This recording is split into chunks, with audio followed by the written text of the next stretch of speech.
à Isabelle Boulet, si elle nous écoute. Coucou Isabelle.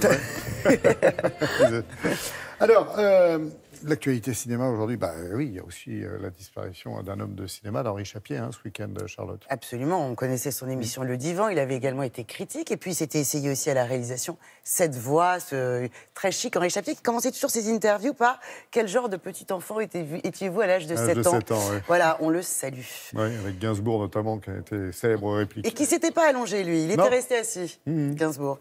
Là, on parle d'un film aujourd'hui, Laurent. Ouais, Une intime conviction. Un premier film étonnamment maîtrisé, un thriller judiciaire particulièrement efficace. Normalement, c'est les Américains qui savent bien faire ça.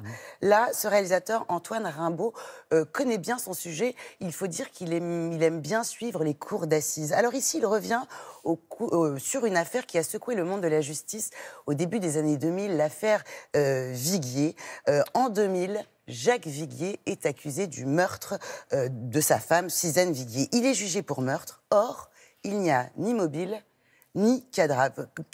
Concrètement, personne n'est en mesure de déterminer si Suzanne Viguier a choisi de disparaître ou si on a fait disparaître Suzanne Viguier.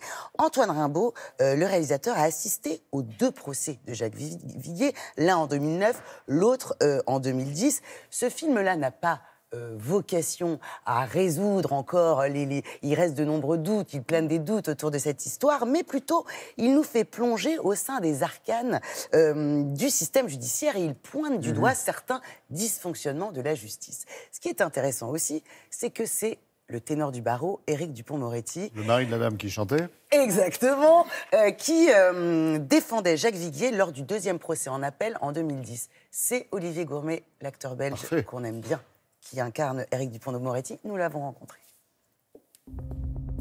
Bonjour Olivier. Bonjour. Merci d'être avec nous. Avec plaisir. Antoine Rimbaud, donc le réalisateur. Ça s'est passé simplement. Vous recevez un scénario, tout de suite vous voyez qu'il y a un vrai potentiel. Il y avait un vrai potentiel sur les dialogues. Moi, j'étais complètement convaincu. J'avais l'impression que chaque phrase, chaque dialogue, chaque situation avait été vécue, qu'elle avait existé concrètement. Pratiquement tout a été dit comme c'est dit, presque à la virgule et au mot près. Au départ, il avait l'idée d'un autre acteur pour faire le rôle. Ah bon, on veut un nom? Oui, c'était Gérard Depardieu. Mais il n'était pas disponible. C'était pas mal pour faire Moretti aussi. Dans la corpulence, on était plus proche. Et Éric Dupond-Moretti était très flatté que ce soit Gérard Depardieu qui soit abordé pour faire le rôle. Ouais. Et puis finalement, c'est Antoine lui-même qui se dit non, finalement, je vais pas prendre Gérard Depardieu, je vais demander à Olivier Gourmet. Maître Dupond-Moretti, c'est moi qui vous ai contacté à propos de l'affaire Viguier. Je viens vous proposer de reprendre l'affaire. Si je prends une affaire, je commence par lire le dossier. Je vous parle d'une erreur judiciaire, là. Incarner ce ténor du barreau très médiatique qu'on connaît bien.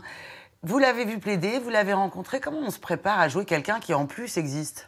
C'est un sacré personnage, Éric Dupond-Moretti. Je l'avais connu, moi, sur l'affaire Doutreau, où il a commencé à être un peu médiatisé, sur une affaire très, très compliquée de pédophilie, etc. Il défendait la boulangère. Voilà. Et j'avais été marqué par le bon sens de cet homme et sa profonde humanité.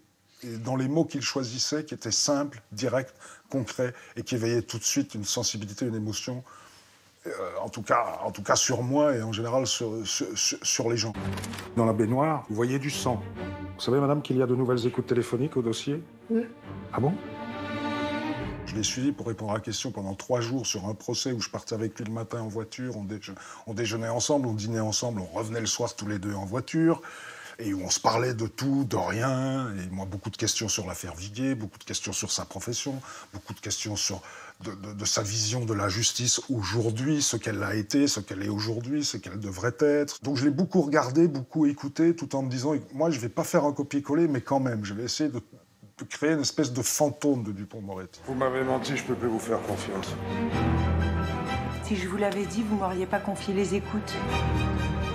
Faites-moi confiance une dernière fois. Marina Foïs, qui, elle, interprète quelqu'un qui est inspiré de plusieurs personnages. C'est un petit peu le côté fictionnel du film. Quel genre de partenaire elle est? Parce que vous avez des joutes verbales, de belles scènes avec elle.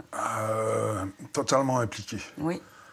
Profondément et totalement impliquée du début à la fin. Elle était demandeuse de rencontres et de voir des choses, d'apprendre des choses et de s'impliquer à la fois dans toutes les scènes, au niveau de l'écriture, etc., quand il y a quelque chose qui lui semblait ne pas aller ou où elle butait. Et sur le tournage, oui, tout le temps en demande et en recherche d'aller à l'essentiel. Merci Olivier, bravo. Merci à vous. Merci. Voilà, ne loupez pas ce film, il faudra patienter, ça sort le mercredi 6 février. Pour l'heure, ce mercredi, Laurent, la suite de Minuscule, il y a 5 ans, Minuscule, les petites bêtes, les petites fourmis, la coccinelle, les araignées, plus d'1 million de spectateurs en salle. Oui. C'est la suite, Cocorico, un film d'animation 100% français, vraiment bien. Merci beaucoup, Charles.